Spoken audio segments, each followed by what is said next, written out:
ഷമ്മി തിലകൻ നല്ലൊരു നടനാണ്. ആ ഷമ്മി തിലകൻ ആ നടനെക്കുറിച്ച് പറഞ്ഞു. ഏത് നടനെക്കുറിച്ചാണ്? നല്ല കാര്യമാണ്. ഇംഗ്ലീഷ് പത്രമൊക്കെ വായിക്കും അല്ലേ? ഇന്നത്തെ ന്യൂ ഇന്ത്യൻ എക്സ്പ്രസ്സിൽ മാത്രം ഞാൻ കണ്ടത് കേട്ടോ, മറ്റു പത്രങ്ങളിൽ ഞാൻ കണ്ടില്ല. ഒരു വാർത്തയാണ്, ഷമ്മി തിലകൻ എന്ന് പറയുന്ന നടൻ ചില കാര്യങ്ങൾ തുറന്നു പറഞ്ഞിരിക്കുന്നു. മറ്റു പത്രങ്ങളിൽ കണ്ടില്ല അല്ലേ? അതെ. അപ്പോൾ അതുകൊണ്ട് പ്രേക്ഷകരോട് പറയാം, അദ്ദേഹം പറയാണ്, ഒരു നടനെക്കുറിച്ച് ഹേമ കമ്മിറ്റി റിപ്പോർട്ടിൽ പറയുന്നുണ്ട്. ആ നടനെ മറ്റു ചിലർ ശത്രുതാപരമായി പെരുമാറി സിനിമയിൽ നിന്ന് ഒഴിവാക്കി. അദ്ദേഹം പിന്നീട് എന്ത് ചെയ്തു? സീരിയൽ നടനായി പോയി. അപ്പോൾ സീരിയൽ നടന്മാരുടെ സംഘടനയുടെ തലപ്പത്ത് ആത്മ എന്ന് പറയുന്ന, അമ്മയാണല്ലോ അപ്പുറത്ത്, ഇവിടെ ആത്മ ഈ തലപ്പത്തിരിക്കുന്നത് ഒരു സിനിമാ നടനാണ്. സിനിമയിലും സീരിയലിൽ അഭിനയിക്കുന്ന നടനായതുകൊണ്ട് അദ്ദേഹം ഇപ്പോൾ കേരളത്തിലെ മന്ത്രിയാണ്. പേരൊക്കെ എല്ലാവർക്കും അറിയാം. കാരണം പ്രസിഡൻ്റ് ആണെന്ന് പറഞ്ഞു കഴിഞ്ഞാൽ പിന്നെ പേര് പറയാതിരിക്കുന്നതിന് ഗണേഷ് കുമാർ. ആ ഗണേഷ് കുമാർ മന്ത്രി ആയതുകൊണ്ട് അവിടെയും ആ നടന് വിലക്ക് ഏർപ്പെടുത്തി എന്നാണ് ഹേമ കമ്മീഷൻ റിപ്പോർട്ടിൽ പറയുന്നത്. ഇന്ന് ഷമ്മി തിലകൻ വന്നിരിക്കുന്നത് അതെൻ്റെ അച്ഛനാണ്, തിലകനെയാണ് ഇങ്ങനെ ഒഴിവാക്കിയത്. അപ്പോൾ വേറെ അഭിമാനകരമായ വേറെ കാര്യമുണ്ട്. അതിനിടയ്ക്ക് തിലകൻ്റെ മകൾ സോണിയ ഇന്നലെ ഒരു വെളിപ്പെടുത്തൽ നടത്തി.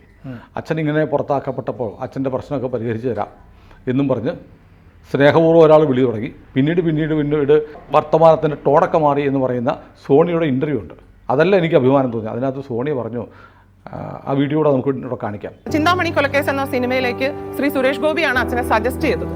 കാരണം ഒരുപാട് പടങ്ങളിൽ നിന്ന് മാറ്റി നിർത്തിയപ്പം അങ്ങനെ 1-2 പടങ്ങൾ വന്നപ്പോഴത്തേക്ക് അച്ഛൻ തന്നെ അദ്ദേഹത്തോട് ആവശ്യപ്പെട്ടു, എന്നെ നിങ്ങളിങ്ങനെ എല്ലാത്തിലും നിങ്ങൾ അങ്ങനെ സജഷൻ പറയണ്ട, അത് നിങ്ങൾക്ക് പിന്നീട് ബുദ്ധിമുട്ടായി വരും. അച്ഛൻ ഈ ആപത്ത് വന്നപ്പോൾ അച്ഛനെ സഹായിച്ച ഒരേ ഒരാളേ ഉള്ളൂ സിനിമയിൽ നിന്ന്, അത് സുരേഷ് ഗോപിയാണ്. സുരേഷ് ഗോപി അച്ഛനെ വിളിച്ചിട്ട് ചിന്താമണി കൊലക്കേസ് ഉൾപ്പെടെയുള്ള സിനിമകളിലേക്ക് റെക്കമെൻഡ് ചെയ്തു. അച്ഛന് പ്രധാനപ്പെട്ട വേഷമായിരുന്നു, തിലകന് പ്രധാനപ്പെട്ട വേഷം. ചിന്താമണി കൊലക്കേസിൽ ഭാവനയുടെ അച്ഛൻ എന്ന രീതിയിൽ വളരെ വീർപ്പ് മുട്ടുന്ന, നമ്മളെ വീർപ്പ് മുട്ടിക്കുന്നൊരു കഥാപാത്രമായിരുന്നു തിലകൻ. സുരേഷ് ഗോപി ഈ വിലക്കിൻ്റെ കാലത്ത് സുരേഷ് ഗോപി അമ്മയുടെ വിലക്കിനെ മറികടന്ന് തിലകനെ അഭിനയിപ്പിച്ചു എന്നാണ് സോണിയ പറയുന്നത്. അവസാനം തിലകൻ തന്നെ പറഞ്ഞത്രേ, നിങ്ങളിങ്ങനെ എന്നെ പല പടങ്ങളിലൊക്കെ അഭിനയിപ്പിച്ചാൽ നിങ്ങൾക്കും പ്രശ്നമാവും, അതുകൊണ്ട് ഇനി എന്നെ അങ്ങനെ വിളിക്കണ്ട, നിങ്ങൾ വിളിക്കണ്ട എന്ന് പറഞ്ഞു. ഇതിനിടയ്ക്ക് നന്മയുടെ പ്രകാശഗോപുരങ്ങളായി നിൽക്കുന്ന ചില ആളുകളുമുണ്ട്. അത് ആകെ ഇതുവരെ പറഞ്ഞു കേട്ട സുരേഷ് ഗോപിയുടെ പേര് മാത്രമാണ്. ഏതായാലും സുരേഷ് ഗോപിയെ സോണിയ പറഞ്ഞതുപോലെ നമുക്കും മലയാള സിനിമയെ സ്നേഹിക്കുന്നവർക്കും പ്രേക്ഷകർക്കും ഒന്ന് സല്യൂട്ട് ചെയ്യേണ്ട ഒരു അവസരം കൂടിയാണ്. നമ്മുടെ വിഷയം അതല്ല, അത് പറഞ്ഞു. ഇതുമായി ബന്ധപ്പെട്ടാണ് ഷമ്മി തിലകൻ്റെ ഇൻ്റർവ്യൂ ഇന്ന് ഇന്ത്യൻ എക്സ്പ്രസ്സിൽ കാണുന്നത്. അപ്പോൾ ഷമ്മി പറഞ്ഞു, ഇങ്ങനെ വന്നിട്ട് ഒരു നടൻ അദ്ദേഹത്തിൻ്റെ ശത്രുത കൊണ്ടാണ്. അദ്ദേഹം അമ്മയുടെ ഒരു മീറ്റിങ്ങിൽ തിലകൻ അവരെ വിമർശിച്ചപ്പോൾ ആ നടൻ പറഞ്ഞു, ഇറങ്ങിപ്പോടോ എന്ന് പറഞ്ഞു. അങ്ങനെ അച്ഛനെ ഇറക്കി വിട്ട് കമ്മിറ്റി കൂടി തീരുമാനിച്ച് അച്ഛനെ വിലക്കിയതിന് ശേഷം അച്ഛന് സുഖമില്ലാണ്ടായി ആശുപത്രിയിൽ വളരെ ഗുരുതരാവസ്ഥയിൽ കിടക്കും. ഒരു സ്വകാര്യ ആശുപത്രിയിൽ കിടക്കുമ്പോൾ ഈ നടൻ കാണാൻ വന്നു. അച്ഛനെ സിനിമയിൽ നിന്ന് വിലക്കിയ, അച്ഛനെ അമ്മയുടെ ജനറൽ ബോഡി യോഗത്തിൽ നിന്ന് ഇറക്കിവിട്ട, അച്ഛനെ ദ്രോഹിച്ച, എല്ലാ തരത്തിലും ദ്രോഹിച്ച. നോക്കൂ, മലയാളത്തിൽ തിലകൻ എന്ന് പറഞ്ഞ അസാമാന്യ നടനായിരുന്നു അല്ലേ? നമുക്ക് ചിന്തിക്കാൻ പറ്റും. തിലകനും നെടുമുടി വേണുവിനും പക്ഷേ ഭരതവാടൊന്നും കിട്ടിയിട്ടില്ല. ചിലപ്പോൾ ആലോചിക്കാറുണ്ട്, തിലകനും നെടുമുടി വേണുവിനും കിട്ടാത്ത ഭരതവാട് ആർക്ക് കിട്ടിയിട്ട് എന്ത് കാര്യമെന്നല്ലേ? ആലോചിച്ചു. ഇതുപോലത്തെ റേഞ്ചുള്ള ഇത് എന്നോട് മലയാള സിനിമയിലെ ഒരു പ്രമുഖ നടൻ എന്നോട് പറഞ്ഞത് എൻ്റെ സ്വന്തമല്ല. തിലകൻ ചേട്ടനും നെടുമുടിക്കും കിട്ടാത്ത ഭരതവാട് മലയാളത്തിൽ ആർക്ക് കിട്ടിയിട്ടും ഒരു കാര്യമില്ല എന്ന് പറഞ്ഞത് എന്നോട് ഒരു നടൻ പറഞ്ഞതാണ്. അത് ഞാൻ പറയുന്നില്ല. ഒരു മുതിർന്ന നടനാണ്, സീനിയർ നടനാണ്.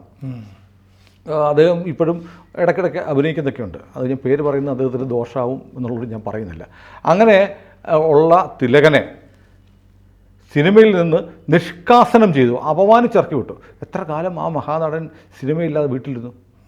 സിനിമയില്ലാതാവുക എന്ന് പറഞ്ഞാൽ വരുമാനം കൂടി ഇല്ലാതാവുകയാണ്. അപ്പം ഈ ആളുകളെയൊക്കെ സഹായിക്കുന്ന സംഘടനയാണ് അമ്മയെന്നൊക്കെ പറയുമ്പോൾ അതുപോലെ തന്നെ ചില ആളുകളുടെ വ്യക്തിപരമായ ഇഷ്ടാനിഷ്ടങ്ങളുടെ പേരിൽ ആളുകളെ വല്ലാതെ പീഡിപ്പിക്കുകയും തൊഴിൽ നഷ്ടപ്പെടുത്തുകയും ചെയ്തിട്ടുണ്ട് അമ്മ എന്ന് നമ്മളൊക്കെ അറിഞ്ഞതാണ്. അമ്മ നിഷേധിച്ചാലും നിഷേധിച്ചില്ലാലും എങ്കിലും അമ്മയ്ക്കുള്ളിൽ ഇതൊക്കെ ചർച്ചയൊക്കെ ആയിട്ടുണ്ട്. അമ്മ കുറേ തിരുത്തലുകൾ വരുത്തിയിട്ടുണ്ടെന്ന് അവർ പറയുന്നു. അത് അവരുടെ ഇൻ്റേണൽ കാര്യം നമുക്ക് തിരുത്തിയിട്ടുണ്ടോ ഇല്ലെന്ന് നമ്മൾ സിനിമാക്കാരല്ല. നമ്മുടെ മുന്നിൽ കാണുന്ന വാർത്തയായി ഭവിക്കുന്ന കാര്യങ്ങളെക്കുറിച്ച് നമ്മൾ ചർച്ച ചെയ്യുകയാണ്. അപ്പോൾ ഷമ്മി തിലകൻ പറയുകയാണ്, ഈ നടൻ ആശുപത്രിയിൽ വന്ന് അച്ഛനെ കണ്ടു, എന്നിട്ട് പറഞ്ഞു, ഷമ്മി തിലകനോട് പറഞ്ഞു, തിലകൻ ചേട്ടൻ എനിക്ക് ബാപ്പയെ പോലെയാണ്. എനിക്ക് ഇത്രേ അറിയാവുള്ളൂ, ആ നടൻ ആരാണെന്ന് ഞാൻ പറയുന്നില്ല. അദ്ദേഹം പറഞ്ഞത് തിലകൻ ചേട്ടൻ എനിക്ക് ബാപ്പയെ പോലെയാണ് എന്ന് പറഞ്ഞു. ഇനി നടനാരാണെന്ന് എന്നോട് ചോദിക്കരുത്. അപ്പോൾ ഏകദേശം ആളുകൾക്കൊക്കെ ഊഹിക്കാൻ പറ്റും. എനിക്കറിയില്ല. ഞാനും പറയും ഞാൻ എൻ്റെ മാതാവേ എന്ന് വിളിക്കാറുണ്ട്, അതുകൊണ്ട് ഞാൻ ക്രിസ്ത്യാനിയാണ്. അങ്ങനെയില്ല. അപ്പോൾ അതുകൊണ്ട് നിങ്ങൾ സ്പെക്കുലേഷൻ ഒന്നും കാട് കയറണ്ട. ഇത്രയേ എനിക്ക് പറയാനുള്ളൂ, കാരണം ഇത്രയേ ഷമ്മി തിലകൻ പറഞ്ഞിട്ടുള്ളൂ. അതുകൊണ്ട് അങ്ങനെ ഒരു സംഭവം ഉണ്ടായി. അതിനുശേഷം ഷമ്മി തിലകൻ പറയുകയാണ്, അതിനുശേഷം അമ്മയുടെ യോഗത്തിൽ ഷമ്മി തിലകൻ സിനിമകളിൽ അഭിനയിച്ചു. ഷമ്മി തിലകൻ അപ്പോൾ പറഞ്ഞു അച്ഛനോട് ചെയ്ത് വലിയ ചതിയായിപ്പോയി എന്ന് പറഞ്ഞു. അപ്പോൾ മോഹൻലാൽ പറഞ്ഞു ശരിയാണ്, നമുക്കത് പരിഹരിക്കണം, തിലകൻ ചേട്ടനോട് ചെയ്ത തെറ്റ് നമുക്ക് പരിഹരിക്കണം എന്ന് പറഞ്ഞു. അപ്പോൾ ഷമ്മി തിലകൻ പറഞ്ഞു അത് തിലകൻ ചേട്ടനോട് മാപ്പ് പറയേണ്ടതാണെന്നൊരു അഭിപ്രായം അമ്മയുടെ യോഗത്തിൽ വന്നു. ഷമ്മി ആവശ്യപ്പെട്ടു ഒരു കമ്മിറ്റി ഉണ്ടാക്കണം, ഈ കമ്മിറ്റി ഉണ്ടാക്കിയിട്ട് അനന്തര നടപടികൾ ചെയ്യണമെന്നൊക്കെ പറഞ്ഞു. പക്ഷേ ഒന്നും നടന്നില്ല, ഈ നിമിഷം വരെ ഒന്നും നടന്നിട്ടില്ല എന്നാണ് ഷമ്മി തിലകൻ പറഞ്ഞത്. നമ്മുടെ ഈയിടെ വന്ന ഒരു സുരേഷ് ഗോപിയുടെ സിനിമ, ഒരു വളരെ പ്രധാനപ്പെട്ട ഒരു സിനിമയാണ് പാപ്പൻ. പ്രധാനപ്പെട്ടതല്ല, ശ്രദ്ധിക്കപ്പെട്ടൊരു സിനിമ പാപ്പൻ എന്നുള്ള സിനിമയിൽ ഈ ഷമ്മി തിലകൻ്റെ വേഷമുണ്ട്. വളരെ ചെറിയ വേഷമാണ്. സുരേഷ് ഗോപി ഇയാൾ ജയിലിൽ കഴിയുകയാണ്, കൊലപാതക കേസിൽ ശിക്ഷിക്കപ്പെട്ട് ജയിലിൽ കഴിയുന്ന ഇയാൾ ജയിലിൽ നിന്നിറങ്ങുമ്പോൾ റിട്ടയർഡ് SP ആയിരുന്ന സുരേഷ് ഗോപി ജീപ്പ് വാങ്ങി നിന്ന് ഇയാളെ സ്വീകരിക്കുകയാണ്. കൊലപാതകം നടത്തിയത് സുരേഷ് ഗോപിയുടെ ഭാര്യ ഉൾപ്പെടെ കൊല്ലപ്പെട്ട കേസിലെ പ്രതിയാണ് ഇയാൾ. അയാളെ ജയിലിൽ നിന്നിറങ്ങുന്ന ദിവസം സുരേഷ് ഗോപി സ്വീകരിച്ചു വന്നിട്ട് അയാൾക്ക് പൊറോട്ടയും ബീഫും വാങ്ങിച്ചു കൊടുക്കുന്നൊരു സീനുണ്ട്. സിനിമ കണ്ടവർക്കറിയാം, കാണാത്തവർ ഒന്ന് കാണണം. OTT സിനിമയുണ്ട്. ആകെ ഒരു 5 മിനിറ്റ് കഷ്ടിച്ചേ ഉള്ളൂ ഈ വേഷം, ഈ സീൻ. വളരെ ഒരു 10 സീനിൽ കൂടുതൽ ഷമ്മിക്കുണ്ടോ എന്നറിയില്ല. പക്ഷേ ആ പൊറോട്ടയും ബീഫും കഴിക്കുന്ന ഷമ്മി തിലകൻ്റെ ആ സീനുണ്ടല്ലോ, ഒരിക്കലും മറക്കില്ല. എന്തൊരു പെർഫോമൻസ് ആയിരുന്നു, എന്തൊരു അഭിനയമായിരുന്നു. തിലകനെ പറിച്ചു വെച്ചതുപോലെ അഭിനയിക്കുന്നൊരു നടനാണ് ഷമ്മി തിലകൻ. പക്ഷേ ഷമ്മിക്ക് സിനിമയില്ല, അവസരങ്ങൾ കിട്ടുന്നില്ല. ഷമ്മിക്ക് എന്തുകൊണ്ട് അവസരങ്ങൾ കിട്ടുന്നില്ല എന്ന് ചോദിച്ചാൽ ഒരുപക്ഷെ തിലകൻ്റെ മകനായതുകൊണ്ടായിരിക്കാം. തിലകൻ്റെ രക്തം തിലകൻ്റെ മകൻ്റെ സിരകളിലൂടെ ഓടുന്നതുകൊണ്ടാണ് അദ്ദേഹം വർത്തമാനം പറയും, അഭിപ്രായം പറയും. അതുകൊണ്ട് അദ്ദേഹത്തിന് സിനിമയില്ല. അപ്പോൾ നമ്മളീ പറയുന്നത് ഈ സിനിമാ വിവാദവുമായി ബന്ധപ്പെട്ട് പറയുമ്പോൾ പല ബിംബങ്ങളും ഇങ്ങനെ ഉടയുകയാണ്.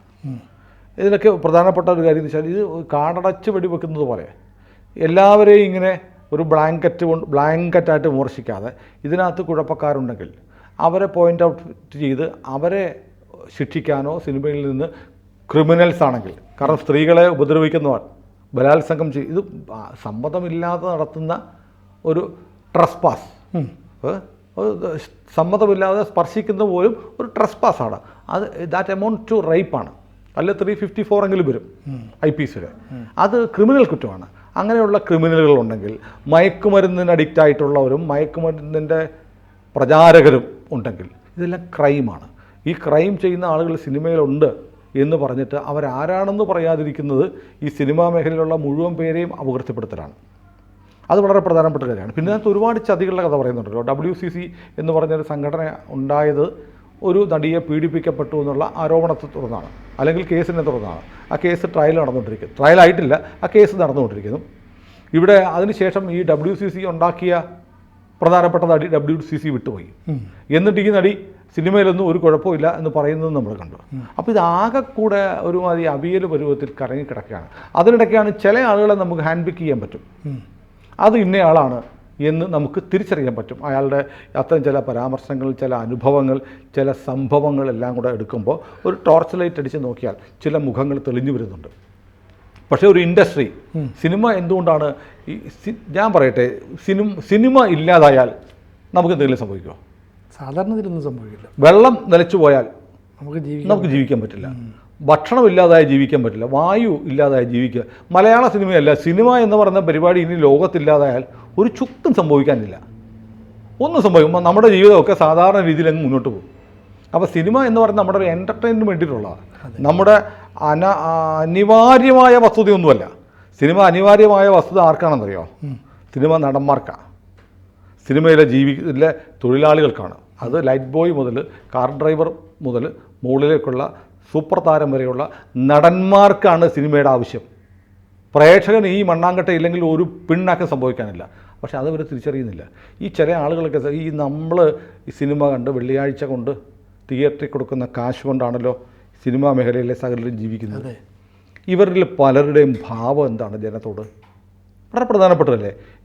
ഈ നമ്മുടെ പൈസ കൊണ്ട്, നമ്മുടെ പോക്കറ്റിൽ കിടക്കുന്ന കാശ് കൊണ്ട് ആഡംബര കാറുകൾ വാങ്ങിയും കൊട്ടാരങ്ങൾ ഉണ്ടാക്കിയും ഏറ്റവും വലിയ സുഖലോലുപതിയിലും കഴിയുന്ന ആളുകൾക്ക് പരമപുച്ഛമാണ് ജനങ്ങളെ, സാധാരണ ജനങ്ങളെ. ഞാൻ ഒരു ദിവസം ഒരു പ്രധാനപ്പെട്ട ഹോട്ടലിൽ ഇരിക്കുകയാണ്. അപ്പോൾ ഒരു നടൻ, ഞാൻ ഇരിക്കുന്നത് വളരെ കേരളത്തിലെ പ്രമുഖനായ ഒരു നിർമ്മാതാവിനെ കാണാൻ എത്തിയതാണ്. ഞങ്ങൾ സംസാരിച്ചുകൊണ്ട് ലോബിയിലിരിക്കുകയാണ്. വേറൊരാൾ വരാൻ വേണ്ടി ഞങ്ങൾ വെയിറ്റ് ചെയ്യുക. ഒരു ഗസ്റ്റ്, ഞങ്ങളുടെ രണ്ടുപേരുടെയും കോമൺ ആയിട്ട് അറിയുന്ന ഒരു ഗസ്റ്റ് വരുന്നുണ്ട്.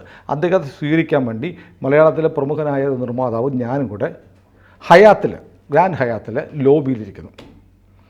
അപ്പോഴേക്ക് പെട്ടെന്ന് ഒരു വില കൂടിയ വിദേശ നിർമ്മിത കാറ് പുറത്ത്, അതിൻ്റെ ഗ്ലാസ്സിലൂടെ പുറത്ത് കാണാം. ലോബിയിലിരിക്കുമ്പോൾ ഗ്ലാസ് വന്ന് നിൽക്കുന്നു. ഒരു നടൻ കൂളിംഗ് ഗ്ലാസ് എല്ലാം വെച്ച് തലയോടൊപ്പം ചുറ്റും നിൽക്കുന്നവരെ നോക്കാതെ നടന്നു വരികയാണ്. അടുത്ത് നിൽക്കുന്നവരൊക്കെ ചാടി എണീക്കുന്നുണ്ട്, കൈപൊക്കി കാണിച്ച് ചിരിക്കുന്നുണ്ട്, മൈൻഡ് ചെയ്യുന്നില്ല. ഇദ്ദേഹം നടന്നും കൊണ്ട് മുന്നോട്ട് പോകുമ്പോഴാണ് ഈ പ്രമുഖനായ നിർമ്മാതാവ് ഇരിക്കുന്നതാണ്. ഉടനെ ഓടി ഇങ്ങോട്ട് വന്നു അദ്ദേഹത്തോട് സംസാരിച്ചു. എന്നിട്ട് പറഞ്ഞു, എവിടെ പോകുന്നു, എവിടെ വന്നു എന്ന് ചോദിച്ചു. മുടി വെട്ടാൻ വന്ന. എവിടെയാണ്? ഗ്രാൻഡ് ഹയാത്ത്. ആയിക്കോട്ടെ, അവർക്ക് പറ്റുന്നിടത്ത്, അവർക്ക് പണം ഉണ്ടെങ്കിൽ അവർക്ക് ഇഷ്ടമുള്ളിടത്ത് പോയി മുടി വെട്ടാം. അതൊന്നും ഒരു പ്രശ്നമില്ല. അവർ ഓരോരുത്തരുടെ ലൈഫ് സ്റ്റൈൽ അങ്ങനെയാണ്. ഞാൻ ചോദിക്കുന്ന ആ ഗ്രാൻഡ് ഹയാത്തിൻ്റെ ലോബിയിലിരിക്കുന്നത്, ഗ്രാൻഡ് ഹയാത്തിൻ്റെ ലോബിയിൽ ഏതാണെങ്കിലും സാധാരണ ഓട്ടോറിക്ഷ തൊഴിലാളി കൂലിപ്പണിക്കാരനും പോകുന്നില്ല. ഇവർക്ക് വേണേൽ അവരെ പുച്ഛിക്കാം. അവൻ്റെ കാശാണ് ഇവരെയൊക്കെ ഇങ്ങനെ കൊണ്ടു നടക്കുന്നത്, അല്ലേ? കാരണം ഈ അതിസമ്പന്നർ മാത്രമല്ല സിനിമ കാണുന്നത്, അവരുടെ എണ്ണം വളരെ ഗ്രാൻഡ് ഹയാത്തിലൊക്കെ പോകുന്ന നിലവാരത്തിലുള്ള ആളുകൾ വളരെ കുറച്ചേ ഉള്ളൂ. മഹാഭൂരിപക്ഷവും സാധാരണക്കാരാണ്. അവരാണ് സിനിമ കാണുന്നത്. അവരെ മൈൻഡ് ചെയ്യത്തില്ല. എന്നാൽ ഈ ഗ്രാൻഡ് ഹയാത്തിൽ ഇരിക്കുന്ന, ഈ ലോബിയിലൊക്കെ ഇരിക്കുന്ന ആളുകൾ, അവരെണീറ്റ് നിന്ന് കൈകൂപ്പിയപ്പോലും മൈൻഡ് ചെയ്യാത്ത ഒരു താരം. ആലോചിച്ച് നോക്കൂ.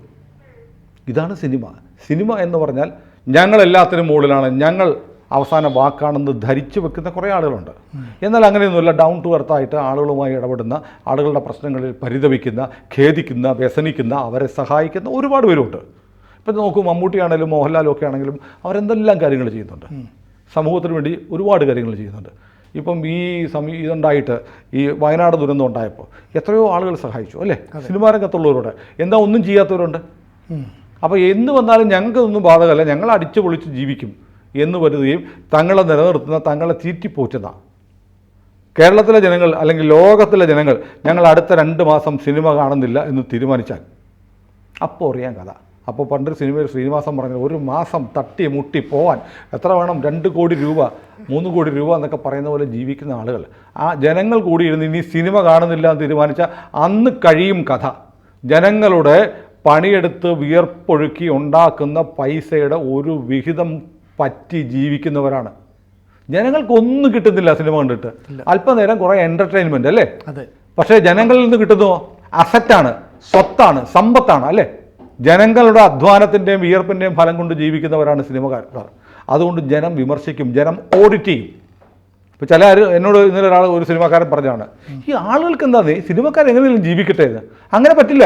കാരണം നാട്ടുകാരൻ കഷ്ടപ്പെട്ട് കൂലിപ്പണിയെടുത്ത് ഉണ്ടാക്കുന്ന പൈസയുടെ ഒരു പങ്കാണ് ഇവരുടെ അസറ്റ്, ഒരു പങ്കാണ് ഇവരുടെ ജീവിതം. അപ്പോൾ അതുകൊണ്ട് ആ ജനങ്ങളെ ആകെ പരിഹസിച്ച് അപഹസിച്ച് അവരുടെ മുകളിൽ എന്തും ചെയ്യാം, എല്ലാ നിയമവും തങ്ങൾക്ക് ബാധകമല്ല എന്ന തരത്തിൽ പെരുമാറുന്നത് അനുവദിച്ചു കൊടുക്കാൻ പറ്റില്ല. എനിക്കറിയില്ല, നമ്മുടെ നാട്ടിലെ അധികാരികൾക്ക്, മന്ത്രിമാർക്ക്, പോലീസുകാർക്കൊക്കെ സിനിമക്കാരെന്ന് പറഞ്ഞാൽ വലിയ കാര്യമാണ്. സാധാരണക്കാരൻ വന്നാൽ മൈൻഡ് ചെയ്യാത്ത ഒരു സിനിമക്കാരൻ വന്നാൽ കസേര കൊടുക്കും, കാര്യം കേൾക്കും, അപ്പം ചെയ്യും. എനിക്ക് പരിചയമുള്ള പോലീസ് ഓഫീസർമാരും ചെയ്യുന്നുണ്ട്. ഈ സിനിമക്കാർക്ക് എന്താ കൊമ്പുണ്ടോ? സിനിമ ഒരു പരാതിയായിട്ട് ചെല്ലുന്നു, ഒരു സിനിമക്കാരൻ പരാതി എടുക്കുന്ന ആദ്യം അറ്റൻഡ് ചെയ്യുന്ന സിനിമാക്കാരൻ്റെ ആയിരിക്കും. എന്തിനാണ്? എന്ത് സാമൂഹ്യ നീതിയാണ്? നാട്ടിലെ സാധാരണ പൗരന്മാർ തന്നെയല്ലേ? അപ്പം സിനിമാക്കാരെ ഇതൊക്കെ സമൂഹം വകവെച്ച് കൊടുക്കുന്നുണ്ട്. സിനു പോലീസ് സ്റ്റേഷനിൽ നിൽക്കുന്നു, സിനു അല്ലെങ്കിൽ ഒരു സ്റ്റോറിൽ സാധനം മേടിക്കാൻ നിൽക്കുന്നു, മമ്മൂട്ടി അല്ലെ മോഹൻലാൽ വന്നു സാധനം മേടിക്കാൻ, സിനു ചിലപ്പോൾ മാറിക്കൊടുക്കും, വാങ്ങിച്ചോട്ടെ. അത് നമ്മൾ കൊടുക്കുന്ന ഒരു റെസ്പെക്റ്റാണ്, അല്ലേ? അത് ഏത് സിനിമാ രംഗത്തുള്ള ആളുകൾക്കും മറ്റുള്ളവർ കൊടുക്കുന്ന ഒരു പരിഗണന, നമുക്കൊരു സന്തോഷമാണ്. അവർ വരുമ്പോൾ അവർക്ക് വേണ്ടി ഇത് മാറിക്കൊടുക്കുമ്പോഴും ഒരു സന്തോഷമാണ്. നമ്മളത് ചെയ്യും. ജനം ചെയ്യുന്നത് ഇവരെ ഭയന്നിട്ടുള്ള, ഇവർക്ക് കൊടുക്കുന്ന ഒരു സ്നേഹവായ്പാണ്. ആ സ്നേഹവായ്പും കരുതലും ആദരവും കണക്കാക്കി കുറച്ചുകൂടെ റെസ്പോൺസിബിളായിട്ട് ഇവരൊക്കെ പെരുമാറണം എന്ന് ഹേമ കമ്മിറ്റിയുടെ റിപ്പോർട്ട് ഒന്ന് ഓർമ്മിപ്പിക്കുന്നുണ്ട്. ഇല്ലെങ്കിൽ ജനം നിങ്ങളെയൊക്കെ ഓഡിറ്റ് ചെയ്യും. അങ്ങനെ സംഭവിക്കും നമുക്ക് പ്രതീക്ഷിക്കാമോ? ജനങ്ങൾ വിഡ്ഢികളാണ്, ഇവർക്കറിയാം. പൊതുജനം വിഡ്ഢിയാണ്. പൊതുജനം എന്താണെന്നറിയോ, ഇപ്പോൾ നമ്മൾ മുണ്ടക്കൈ ചർച്ച ചെയ്തുകൊണ്ടിരുന്നു, ദുരിതാശ്വാസ ഫണ്ട് അത് ഇതൊക്കെ ചർച്ച ചെയ്തുകൊണ്ടിരുന്നു. അതിനിടയ്ക്ക് കാഫിർ വിവാദം വന്നു. കുറച്ച് കഴിയുമ്പോൾ അടുത്തൊരു വിവാദം വരും, അതിലേക്ക് പോകും. ജനത്തിന് ഓർമ്മ എന്ന് പറയുന്നത് ശാശ്വതമായി നിൽക്കില്ല. അതാണ് രാഷ്ട്രീയക്കാരും സിനിമാക്കാരും സാംസ്കാരിക രംഗത്തുള്ളവരും ബിസിനസ്സുകാരും മാധ്യമ പ്രവർത്തകരും എല്ലാവരും മുതലെടുക്കുന്നത് ജനത്തിൻ്റെ ഓർമ്മ ക്ഷണികമാണെന്നുള്ളതാണ്. പക്ഷേ ജനം ചിലതൊക്കെ പാമ്പിനെ പോലെ ആനയെപ്പോലെ കരുതി വയ്ക്കുകയും ചെയ്യും. കൂടുതൽ വാർത്തകളും വിശേഷങ്ങളും നിങ്ങളിലേക്ക് എത്താൻ ABC മലയാളം സബ്സ്ക്രൈബ് ചെയ്യുക, ബെൽ ബട്ടണും അമർത്തുക.